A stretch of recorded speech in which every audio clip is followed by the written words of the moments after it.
Alright, so go through these practice problems. First one here about trying to get a full tub and its rectangular prism. So first thing, let's start with that rectangular prism so we have something to label. And we know that we've got the length, width, and height of 54, 22, and 9 inches. But here's the thing that we need to pay close attention to as we read the problem. I'm going to use the highlighter here.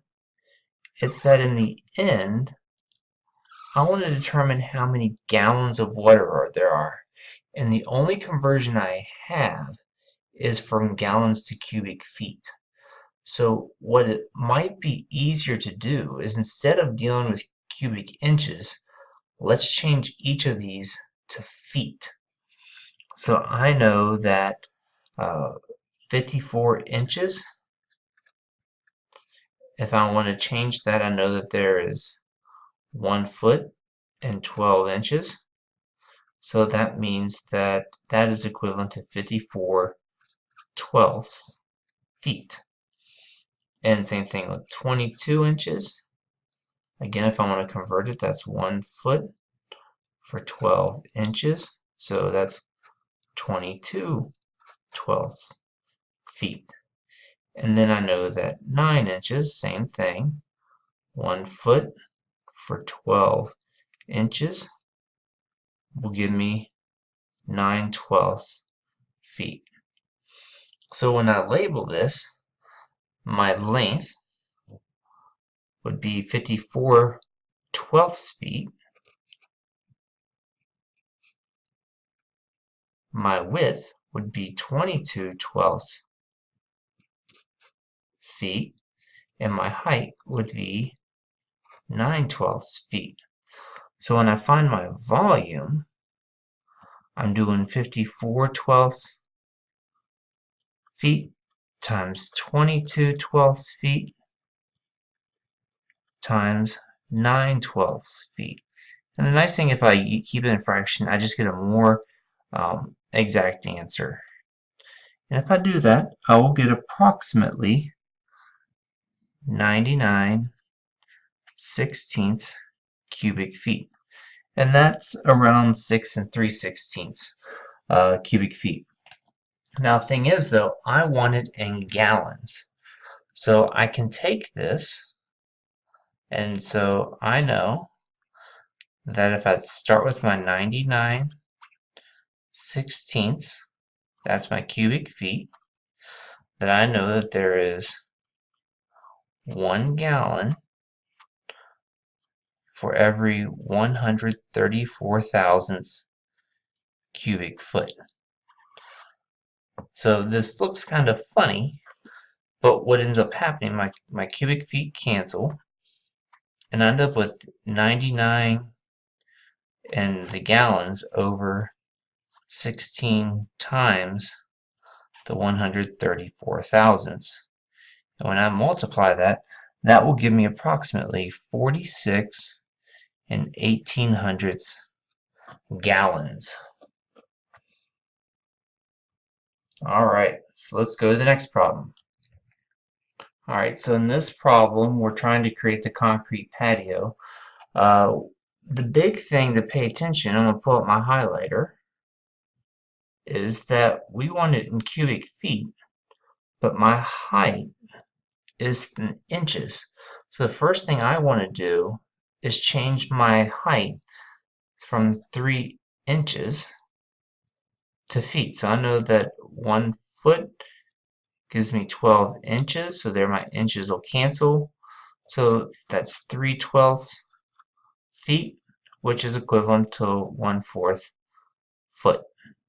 Okay, just simplify that fraction. And so that means that each of these are going to have a height of 1/4 of a foot. Now, when I look at this, this shape's impossible to find the volume by itself, but I can see the way it's split, that I really can split and use additivity principle to solve this problem. So first thing I see is I see that I have this square in the middle, and because it's really dealing with 3 dimensions, I know that this is a rectangular prism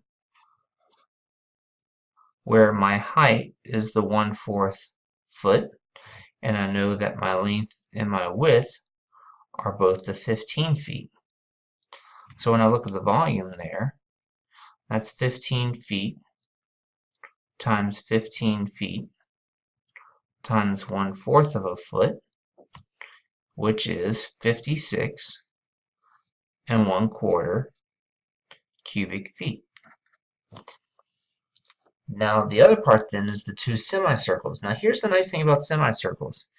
If I take a half of a circle and I put it with another half of a circle, I no longer have half of a circle, I have a whole circle. So I can find the volume then by looking as if this is a cylinder, and I know that's kind of ugly, but I know that my height there would be the 1/4 foot. Here's my diameter, and my diameter is 15 feet.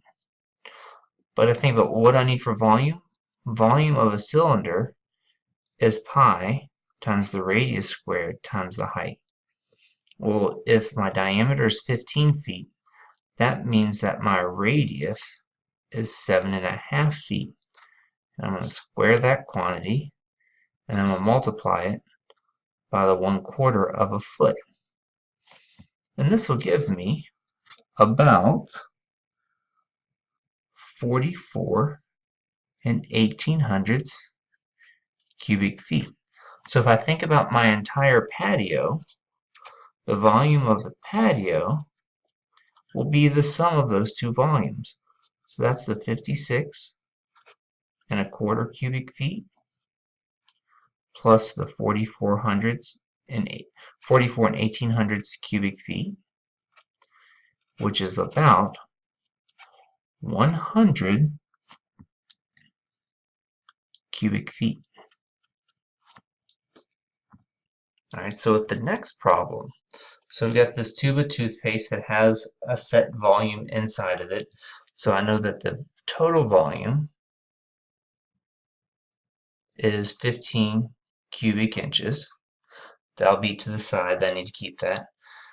Then it talks about the fact that I've got this circular opening that has a diameter of 5/16 inch, and that every time I squeeze, I'm squeezing out 1/2 of an inch long. So I think about it, I've got this circle that pushes out this out of the tube 1/2 inch long. And I got to think about, well, what type of shape is that making? And if you think in your mind, you think about when you've used toothpaste, it really creates a form of a cylinder. It's not perfect, but it's approximately a cylinder. So we can use that for this problem. So I'm going to start with just an image of a cylinder to help out. And then I'm going to label the parts to my cylinder. So I'm going to put it, we'll say right here. Okay, so I know that my diameter here is 5/16 inches, and I know that my height here is 1/2 of an inch. So if I want to find the volume for each brush, I know that that's going to be pi times my radius. Well, my radius is 1/2 of 5/16, so that's just saying 5/16 times 1/2, and that'll give me 5/32 inches squared times the height, which is the 1/2 of an inch. And if I multiply those together, I will get that each brush, the volume of toothpaste I use for each brush, is about 383 10,000ths cubic inches for each brush. So if I want to know the number of brushes,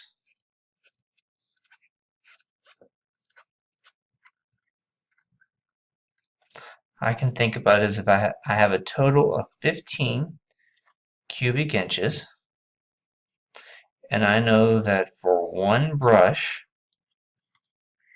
I use the 383 cubic inches. So there my inches cancel, and I'm left with just the number of brushes. So when I do 15 divided by the 383 thousand, 10,000s, I end up with 391 brushes. And that's really approximately. Alright, so here let's go to our last problem. Looking at the ice cream cone with the 4.5-inch tall and 2-inch diameter. Once I hear ice cream cone, that should make me think of drawing an actual cone. And then I'm going to go through and label the parts to it. So I know that I have a diameter here of 2 inches and the height, which is 4.5 inches. So when I think about my volume, I know volume is 1/3 pi times the radius squared times the height. So that's 1/3 of pi. Well, the radius is 2 inches, or diameter is 2 inches, so the radius would be 1 inch squared. And I'm just going to use the decimal value here since I'm going to have to end up getting an approximate anyway.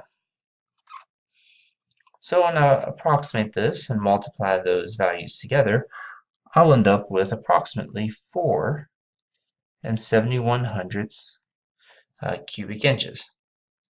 Now if I want to flip that to fluid ounces, I would say that I have that my volume got the 4 71/100 cubic inches times, well, I want 1 fluid ounce for 1 8/10 cubic inches.